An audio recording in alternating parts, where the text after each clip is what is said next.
go. Dan ini dia Miramar, pesawat sudah mengudara. Ini adalah Miramar pertama dan tentunya akan menjadi Miramar yang harusnya panas. Oke. Karena tim-tim terutama yang di bagian atas sedang kejar-kejaran untuk pride mereka. Betul sekali. Dan tadi sempat menyinggung omongan gua ya. Pokoknya buat tim-tim yang belum berhasil lolos, yang terdegradasi dari PMPL Season 2 yang berada di urutan 17 sampai 24. Atau mungkin yang memang sangat sulit untuk mengejar ketertinggalan poin. Apresiasi buat kalian semua. Jangan menyerah, jangan putus asa karena ada satu hal yang tidak bisa didapatkan oleh tim lain adalah pengalaman di tingkat pro untuk PUBG Mobile Indonesia. Ya, setuju banget tentunya untuk sampai ke tahap ini kalian sudah melewati perjuangan yang panjang tentunya. Dan seluruh perjuangan tidak ada yang sia-sia.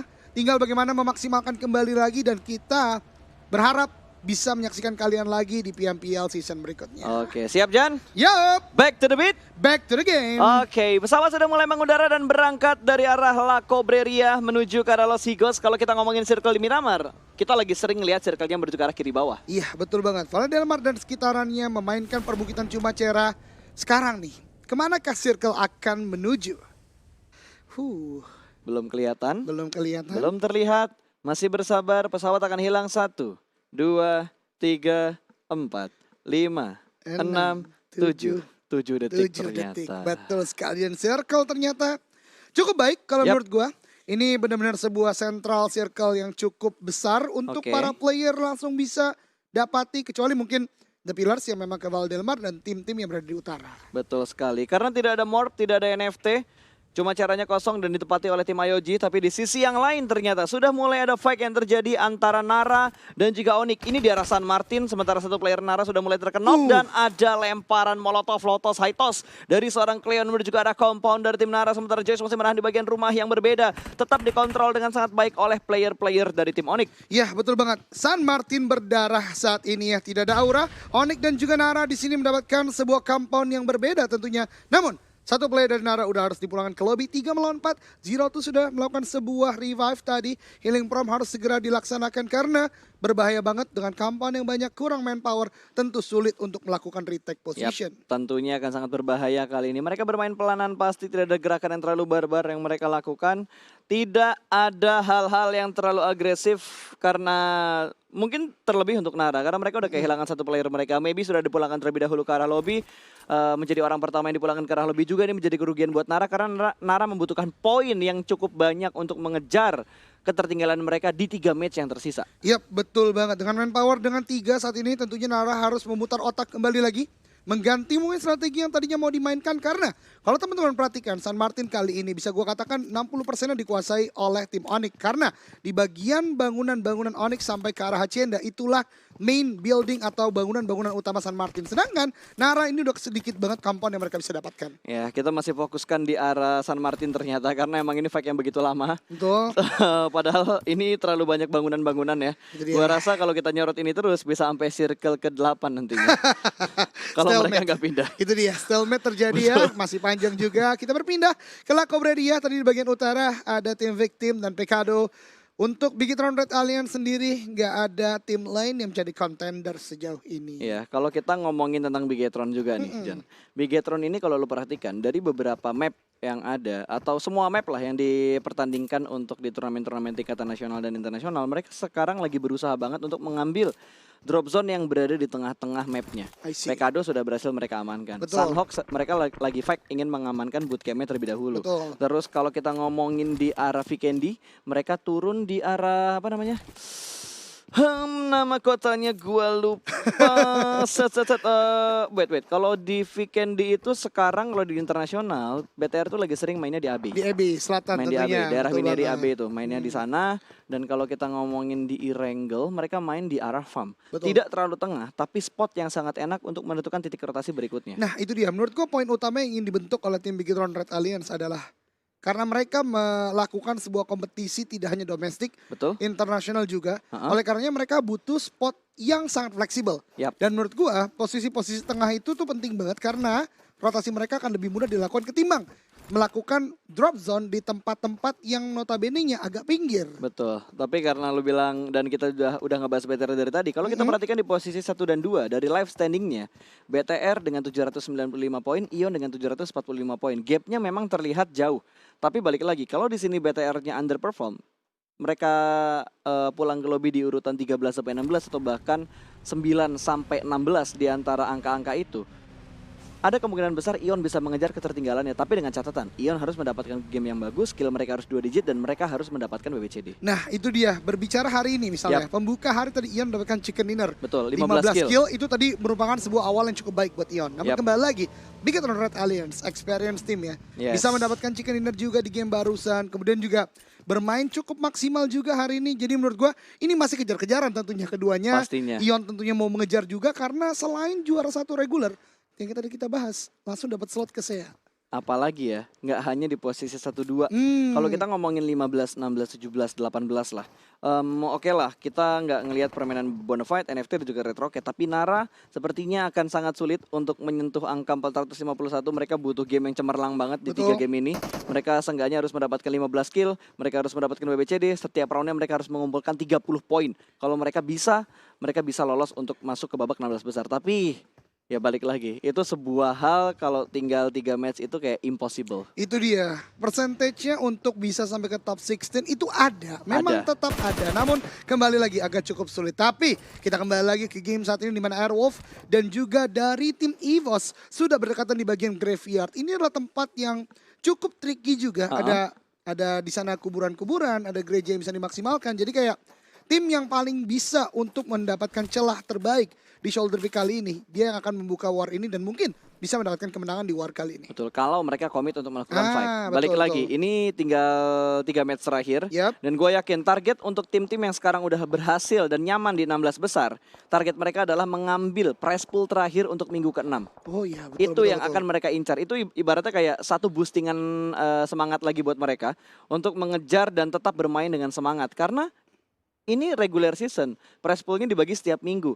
Dan ini adalah kesempatan terakhir untuk tim-tim mengumpulkan ibaratnya uang jajan. Iya, betul banget. Dan kalau kita menyinggung prize pool juga ya, ada satu tim juga yang menarik menurut gue, itu Void yang belum mendapatkan chicken dinner. Betul. Jadi menurut gue juga harus lebih maksimal lagi karena setidaknya udah sampai ke tahap ini, ayolah kita bisa merasakan chicken dinner lah gitu ya. Malah bisa dibilang ya, 16 tim yang sekarang seperti yang gue bilang tadi sebelum matchnya dimulai, sudah hampir dipastikan mereka akan masuk di babak grand final. Betul. Sekarang yang kita fokuskan adalah ngelihat tim mana nih yang akan berada di top 3 untuk perolehan prize pool tertinggi atau pembagian prize pool di minggu ke-6 ini. Betul banget. Dan tadi kalau kita perhatikan dari peringkat 3 sampai 5 itu tidak bermain hari ini. Oke. Iya kan? Ada Rarq, Aura dan juga Morp tentunya. Betul. Tidak bermain hari ini. Oleh karenanya Boom yang masih bermain hari ini, sejalan dengan pendapat lo tadi, mungkin akan berusaha semaksimal mungkin untuk bisa sampai ke prize pool tertinggi yang bisa didapatkan. Betul sekali, karena bisa dibilang ya tertingginya itu di top 3. Betul.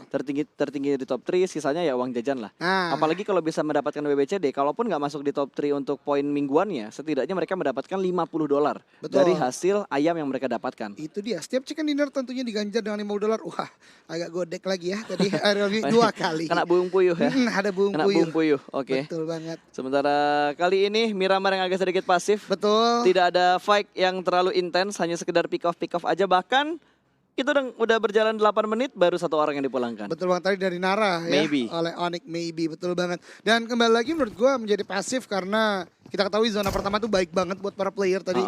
Cukup sentral, banyak banget. Bisa gue katakan 80% udah di dalam zona. Oleh karenanya mungkin belum ada rotasi-rotasi yang ekstrim mereka lakukan. Dan mungkin zona kedua atau zona ketiga udah mulai banyak fight. Mengingat ada kepadatan di bagian timur sampai ke arah tengah. Kalau circle kayak gini ya, dengan komposisi tim-tim sudah mendapatkan defense area mereka, entah itu rumah, entah itu gundukan, ataupun high ground di arah perbukitan dan juga tebing-tebing yang ada di Miramar. Kayaknya ini bakal hold position aja sih. Mungkin barbarnya bakal terjadi di circle ketiga. Karena kita tahu untuk Erangel dan juga Miramar, barbar circle-nya itu di circle ketiga. Dari diameter size antara circle kedua ketiga. Betul banget, langsung mengecil agak ekstrim ya. Betul. Dan itu memaksa tentunya tim-tim untuk melakukan rotasi dan EXC dari EVOS karena kedatangan the third party. Ada third party ternyata yang datang ke arah graveyard. EXC tidak akan bisa diselamatkan karena Dranix juga langsung melakukan setup. EXC dieksekusi begitu saja.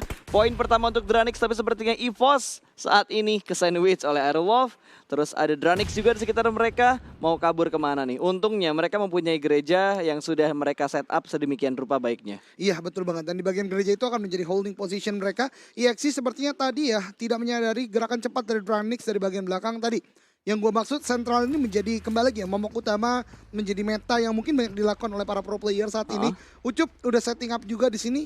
EVOS nggak boleh terlalu buru-buru melakukan sebuah keputusan karena biarpun mereka misalnya menang melawan Dranix atau misalnya bisa melakukan sebuah fight karena Dranix, Aerowolf masih mengintai dari bagian atas minus Generales. Yap, itu dia yang harus diperhatikan sama EVOS, makanya mereka nggak berani keluar dari bagian gereja. Bahkan Mervius yang sudah berada di arah menara gerejanya, dia nggak berani keluar untuk ngebuka badannya terlalu jelas.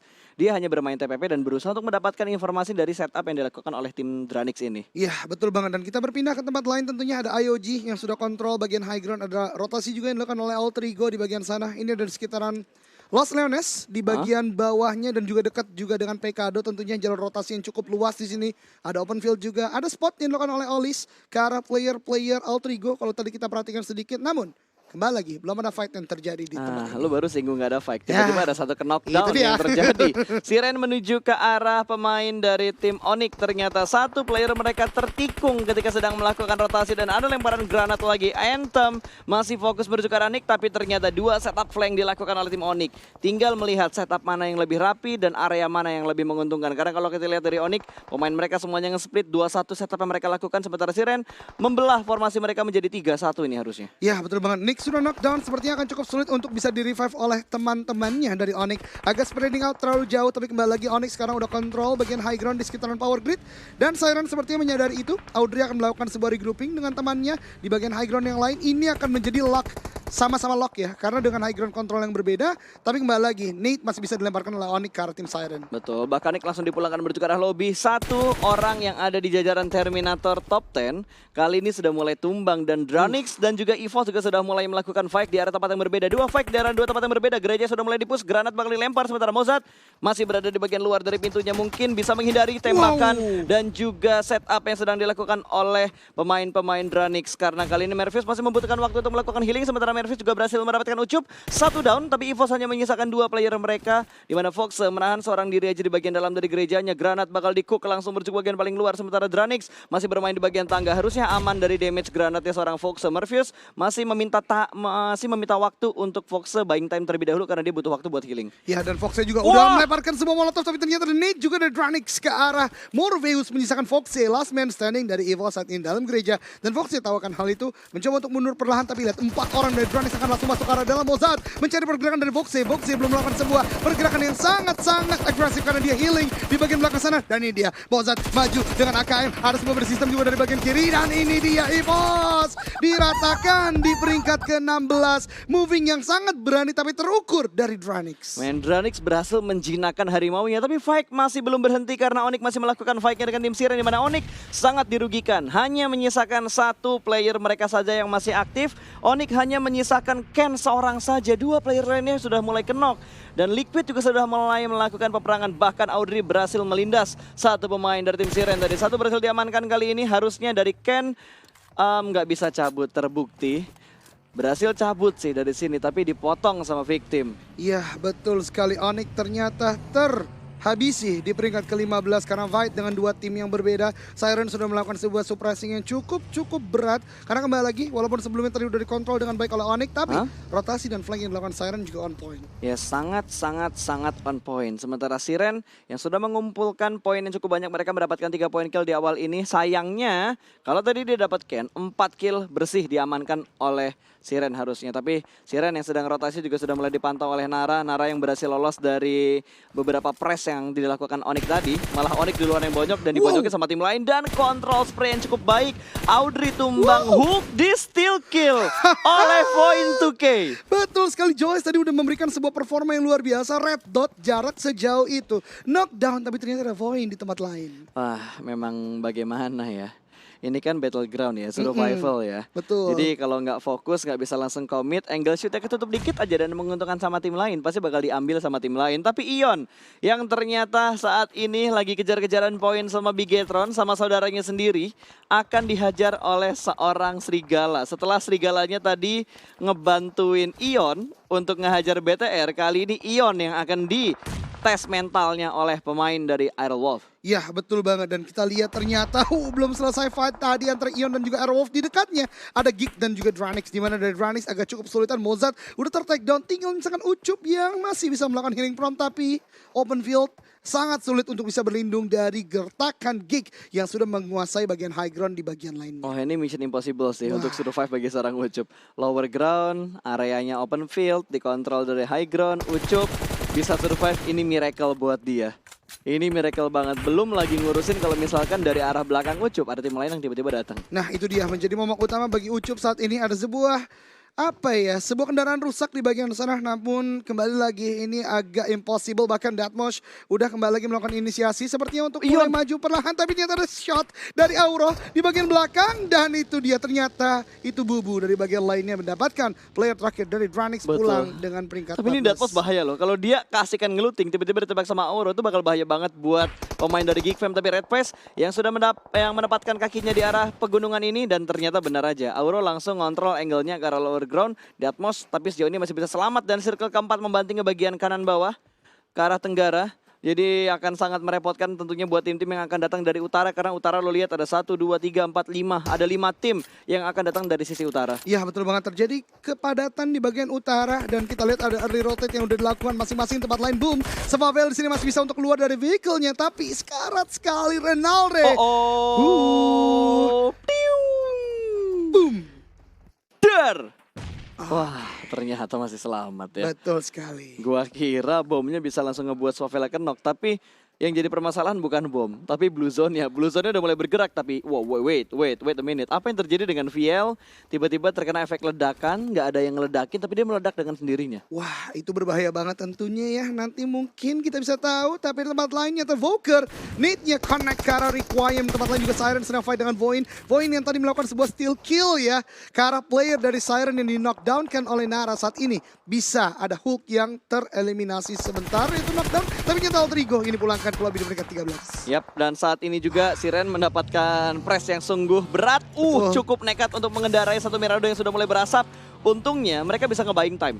Mereka ngenokin satu pemain Voin dan mereka meninggalkan Voin di bagian belakang. Ngebuat Voin itu dilema antara mereka rotasi atau menyelamatkan temannya yang dikenokin sama tim Siren. Mereka rotasi tidak bersamaan waktunya, tapi setidaknya kalau kita lihat dari minimapnya, Voin sedikit lebih unggul dari jalur rotasinya. Tapi ternyata di bagian atas dari jalur rotasinya sudah ditunggu oleh Geek Fam.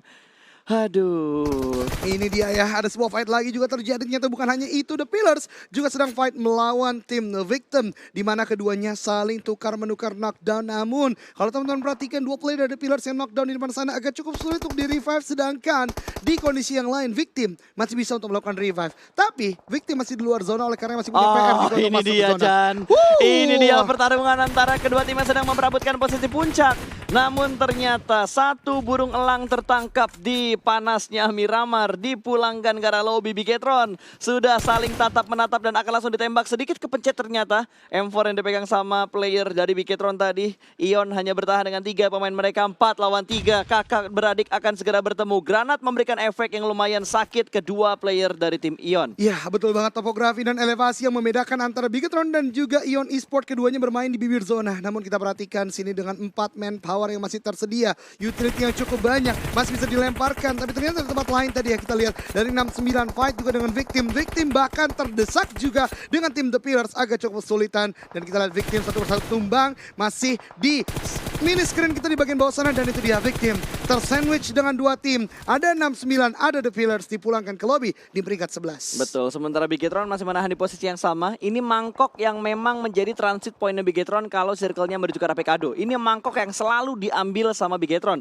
Dan benar saja, menguntungkan. Bigetron hanya butuh bergerak sedikit, sementara Ion ketika mereka ingin nge-push ke arah Bigetron, high ground-nya mereka akan terlihat dari lower ground. Geek Fam bisa melihat, Aero bisa melihat, kecuali Aero Wolf langsung memotong rotasi Bigetron. Tapi Bigetron nggak ingin menunggu waktu yang lama-lama lagi. Setup vehicles mereka langsung dikendarai begitu saja, langsung dipindahkan begitu saja untuk maju dan masuk ke dalam circle yang kelima. Iya betul banget, dan kalau tadi teman-teman perhatikan di bagian minimap itu hanya ada satu compound berupa warehouse yang ada di bagian high ground Pekado. Kalau ada orang yang bisa kontrol area itu sepertinya akan cukup kuat. Tapi Bigetron juga udah sangat kuat, dimana satu player udah mulai masuk dalam zona, dan ini akan menjadi ujian bagi Ion Esport. Betul, wah Zuxi udah ngelihat pergerakan dari Liquid, Smoke memang sudah di-up.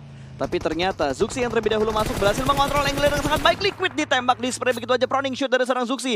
Mengontrol recoil dengan sangat baik. Liquid berusaha menyelamatkan diri namun terkena tembakan dari Spavel. Yang nyicil Zuxi, yang ngenokin Spavel. Itu dia ya yang banyak terjadi di TDM-TDM kita. Betul sekali. Dan masih dengan peperangan yang masih berlanjut, Ion bahkan sekarang 2 orang sudah dengan low HP-nya knockdown Red Face and Aimstar. Menyisakan satu player terakhir dari Ion. Ada sebuah push yang dibangun oleh Bigetron. Microboy udah sangat berani dari bagian atas. Auro last man standing masih menjaga-jaga, masih mencari-cari, masih melakukan sebuah shoulder pick. Microboy sudah terbuat di sana, di shot oleh Auro, belum ada knockdown yang terjadi. Kita lihat ada Luxi dari bagian atas, Zuxi juga dari sana, dan ini dia shot dari atas Auro, dan Auro ter-take down oleh Luxi, dipulangkan di peringkat ke-8. Ini mimpi buruk untuk Ion, semakin jauh mengejar ketertinggalan poin mereka. Mungkin bisa dipastikan Bigetron yang menduduki posisi puncak di regular season. Iya betul sekali, jarak 50 kembali lagi diperjauh oleh Bigetron Red Alliance kepada Ion Esport. Oh my god, bukan hal yang mustahil, tapi butuh keajaiban. Betul banget. Itu yang harus kita mention untuk teman-teman fans dari Bigetron ataupun Ion. So, back to the beat, back to the game. Masih berjalan game yang sungguh panas di Miramar kali ini karena Bigetron sudah mendapatkan high ground yang sangat menguntungkan dan sangat merugikan buat tim-tim lain. Iya betul banget, kita lihat shot masih terjadi saat ini dari Ryzen, bahkan ke arah Geek. Ada shot, Bubu dijatuhkan di sana dan sepertinya tidak ada revive. Lihat, kontrol spraynya lurus, rus. Ini namanya the real carry. The real carry. The real carry. Betul banget. Kalau yang kita biasa ajak main di klasik itu carry KW. Iya, carry KW ya. Itu carry KW. Belum setingkat Ryzen. Belum tentunya. setingkat Ryzen. Waduh. Oke, Geek Fam bener-bener ke sandwich banget posisinya. Walaupun butuh bergerak sedikit masuk ke dalam circle, tapi area depan mereka itu bener-bener open field. Bahkan kali ini Ryzen berhasil mendapatkan Mort, Microboy mendapatkan Toms, 2 pemain tumbang, 1 player terakhir dari Geek Fam yang masih bisa bertahan di arah satu Shake yang sangat kecil, di mana Shake itu tidak masuk ke dalam circle. Datmosh mati sama zona atau mati oleh BTR? Itu dia, kembali lagi ya. Ada sebuah pilihan yang coba dibangun oleh Datmosh dan masih melakukan sebuah healing from di luar sana. Satu player Geek kembali lagi tumbang dan Bigetron sudah menguasai 8 kill saat ini. Ada sebuah prefire dari Luxi ke arah bagian smoke sana. Datmosh mencoba untuk masuk, ada smoke yang masih dibangun dan dia masih diam di sana. Ada sebuah tapping dan itu dia Luxi mendapatkan kill ketiganya, memulangkan Geek Fam ID di peringkat ke-6. Oh man, Bigetron bener-bener on fire banget. Kalau misalkan mereka bisa mendapatkan chicken, ini udah nggak bisa dikejar lagi pada Bigetron. Iya. 2 match yang tersisa, 15, 30, 60 nggak bakal bisa buat Nggak ngebalap poinnya mungkin bisa, Bigetron. iya. Nggak bakal bisa. Kecuali satu, Apa? seluruh player Ion misah, cari kill banyak-banyak. 1 orang 15 kill Iya, itu baru bisa. Susah banget Tapi itu wow, super miracle sih. Super miracle. Super miracle kalau bisa mendapatkan 1 orang 15 kill dan Bigetron bakal memotong rotasi. Boom bakal memotong rotasi dari Bigetron, tapi Luxi berhasil menyelamatkan diri. Ada backup fire juga dari 2 player yang berada di bagian paling belakang. Microbe dan Ryzen menjaga Zuxi Luxi dengan sangat baik. 2 Tachibana di backup sama 2 support yang saat ini sedang berada di bagian belakang dan ternyata IOG berhasil memulangkan 69 menuju ke arah lobby. Entah kenapa, gua yang hanya merasa atau lu juga merasa IOG ketika mereka bermain lepas, mereka bermain dengan sangat bagus. Iya betul banget, F2R tadi yang mendapatkan 3 player di sana dan memulangkan 69. Namun peperangan belum selesai karena Boom Esports saat ini berhadapan dengan Red Alliance, di mana Ryzen dan Microboy di bagian belakang, namun knockdown untuk Microboy. Duo Tachibana udah ada di bagian depan sejauh Wah, ini. itu cuma gundukan kecil yang bisa dijadikan hiding spot untuk seorang Microboy.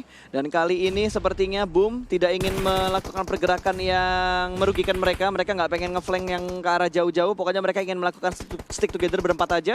Tidak ingin mengambil resiko yang besar. Sementara Bigetron, wah gila, gua kira tadi Microboy bakal di revive di tempat smoke yang udah di setup. Tapi ternyata smoke yang di setup hanya untuk membuka jalan supaya Microboy-nya bisa mendapatkan daerah yang lebih landai. Iya betul banget, ada sebuah bait movement yang dilakukan dengan smoke yang dilemparkan. Luxi masih menjaga bagian defensive line dari Bigetron Red Alliance. Microboy udah berhasil di revive sepertinya.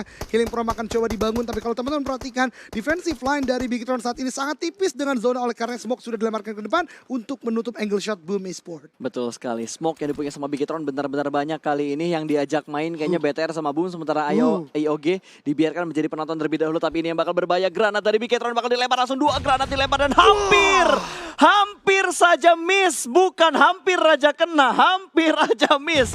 Ramones langsung di knockdown begitu saja. Ini menjadi momentum untuk Bigetron tembus ke bagian paling depan. Semua offense cukup low dan ditembak sama Fatur. Ada third party yang mengganggu pertarungan antara Bigetron dan juga Boom. Dua pemain mereka sudah mulai tersungkur dan hanya menyisakan 2 player aktif. Revive sedang dilakukan, tapi Bigetron ingin memanfaatkan momen ini untuk melakukan push. Satu kemudian ditumbakan, mobil bakal diledakan begitu aja. Satu pemain terakhir berada di bagian paling bawah dan Ikyar dipulangkan ke arah lobby. Bigetron mengamuk 13 kill. Wah, ada play dari Bigetron Red Alliance. Mereka maju, tidak ada ragu sama sekali. Sangat baik. Flank kanan, kiri. Kemudian juga ada sebuah move forward yang sangat luar biasa. Fatu dari belakang juga, ini menjadi mimpi buruk bagi Boom tadi. Betul sekali, dan Bigetron sudah dipastikan mereka bakal mendapatkan 15 kill. Karena tinggal 2 player IOG yang tersisa. Ini bakal membuat aset kita keluar di last minute. Iya, Dominator. Betul sekali. Kita akan lihat dan zona akan mulai bergerak saat ini. IOG apakah bisa untuk menghentaskan pergerakan 4 player dari Bigetron? Yes. Aston ingin nge-backstep. Betul. Kalau misalkan Fatur bisa memberikan distraction ke arah 4 pemain Bigetron dan Bigetron bergerak secara beriringan, Aston bisa nge-bradet satu klip, harusnya bisa dapat 4 orang. But Bigetron is smart though. Luxi belum kita lihat saat ini. Berarti ada movement yang dibangun juga oleh Bigetron. Happy birthday ke arah Luxi harusnya. Dan Luxi udah di end. Oh sorry, Zuxi. Zuxi maksudnya. Wow, nice ya trapnya Fauzan. Gue juga iya aja lagi. Dan ya 3 lawan 2 pas. Ini dia Aston akan melihat ke arah Zuxi sepertinya. Tapi Zuxi juga menyadari di sini ada Aston di bagian lower ground. Malahnya udah kelihatan. Wah, ini dia perform dari player internasional. Langsung begitu saja. Seorang diri tanpa bantuan dari player-player yang lainnya. Fatur last man standing akan langsung di sandwich oleh Zuxi dan juga Ryzen. 2 Aimstar, bukan 2 Aimstar, emang player Aimstar yang ada di Bigetron semuanya. Dan winner chicken dinner untuk Bigetron Red Alliance. Dominator 15 kill dibukukan kembali lagi oleh Bigetron Red Alliance. Chicken dinner berikutnya.